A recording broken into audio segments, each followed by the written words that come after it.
삼탈모 카페 회원분의 질문입니다. 닉네임은 탈모 극복 남자라고 하는 닉네임을 쓰시는 분이시고요. 네. 질문 내용을 말씀드리겠습니다. 프로페시아 또는 아보다트 부작용으로 브레인 포크와 우울증이 생긴다라는 보고가 있다고 들었습니다.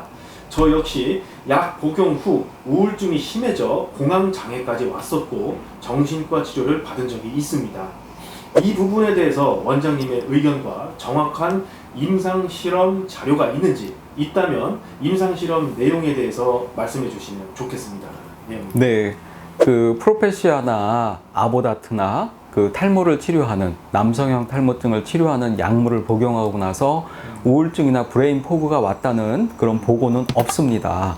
다만 어떤 그 논문에서 그런 게 보고되거나 그 임상적인 어떤 데이터가 있는 게 아니고, 미국 식품의약청, 미국 FDA라는 곳에서 그러니까 프로페시아를 복용하는 환자들한테서 나타나는 여러 가지 이상, 복용하는 환자들이 예를 들어서 뭐 우울증을 겪었다 하면 복용하는 환자 중에 몇 명 중에서 뭐 우울증이 나타났다, 이런 것들을 보고하게 돼 있습니다.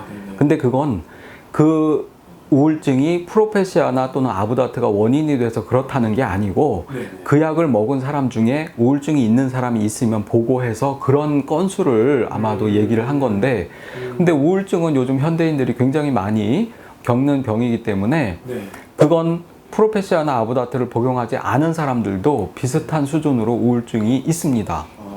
그러니까 그걸 정확하게 비교한 데이터도 없습니다. 예를 들어서 우리가 약을 먹는 그룹하고 안 먹는 그룹하고 우울증이 나타나는 빈도가 몇 %가 되는 이런 보고도 없습니다.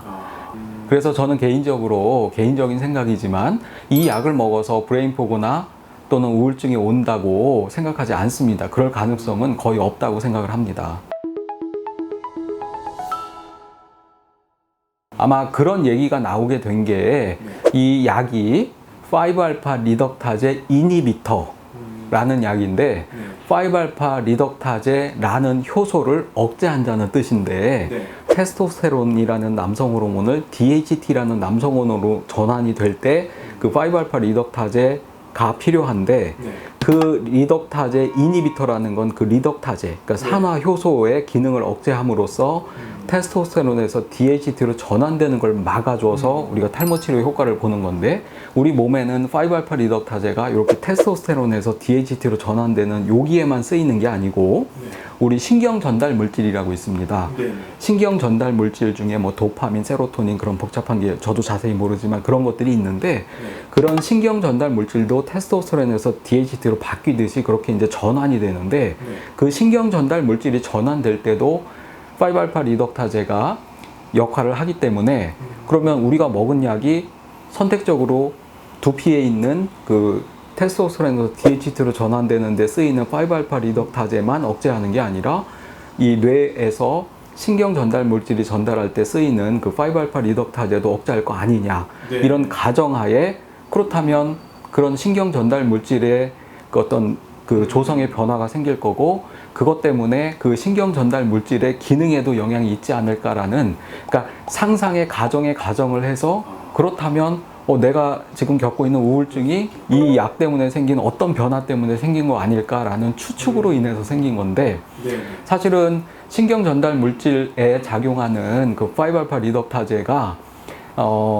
그게 우리가 그 테스토스테론에서 DHT로 전환될 때 그 사용되는 그 5알파 리덕타제하고는 타입이 좀 다릅니다.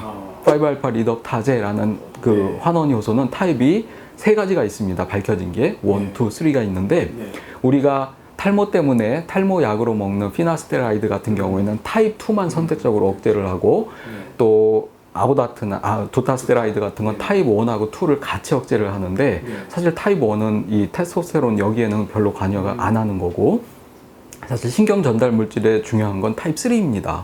근데 우리가 먹는 탈모 치료제로 먹는 약은 타입 2 또는 타입 2와 타입 1이기 때문에 실제로 신경 전달 물질의 어떤 대사에 미치는 영향은 그렇게 많지가 않을 거로 생각이 되고, 또 신경 전달 물질이라는 건 한 가지라 한 원웨이만 있는 게 아니라 다양한 방법으로 조절이 되고 있기 때문에 만약에 우리가 약을 먹어서 그 신경 전달 물질의 어떤 변화가 조금이라도 일어난다면 그걸 보상하는 또 다른 작용이 있을 거라서 실제로 약을 먹어서 그런 그 증상까지 나타나는 건 좀 가능성이 좀 떨어진다고 생각을 하고, 설사 초기에 약간의 변화가 생길 때 그런 느낌이 온다 하더라도 그건 곧바로 다시 정상화될 수 있는 문제입니다.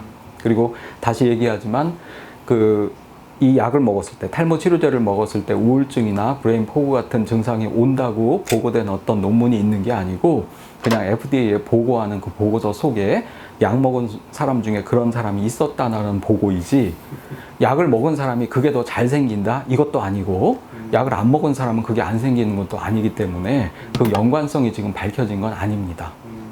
전문의들께서 그런 보고서를 봤을 때는 그냥 그렇구나 할 내용인데, 네. 이걸 일반인이 보니까 그렇게 되는구나 이렇게 네. 오해를 하는. 그러니까 이게 거거든요. 이 약을 먹은 사람 중에 우울증이 생겼다라는 어떤 그 임상 케이스 보고가 아니고, 네. 그냥 식약처 그 FDA에 보고되는 그 사안 속에 이 약을 먹은 사람 중에 이런 사람이 있었다. 근데 이 약하고 관계가 있는 거 없는 거 이걸 얘기한 건 아닙니다. 어쨌든 이 약을 먹은 사람 중에 그런 증상을 보고된 바가 있었다는 걸 알리기는 해야 됩니다. 그렇죠. 그렇기 때문에 약물 그 설명서에 그런 맞아요. 내용이 들어가 있는 거지, 약의 부작용을 알아내려면 약을 먹은 그룹하고 안 먹은 그룹하고 그 증상이 나타나는 게 실제로 약을 먹은 그룹에서 그게 더 의미 있게 더 높게 나타난다면 약에 의한 어떤 영향이라고 얘기할 수 있지만 그런 데이터가 아닙니다. 그렇군요. 네. 알겠습니다, 원장님. 감사합니다. 네. 네.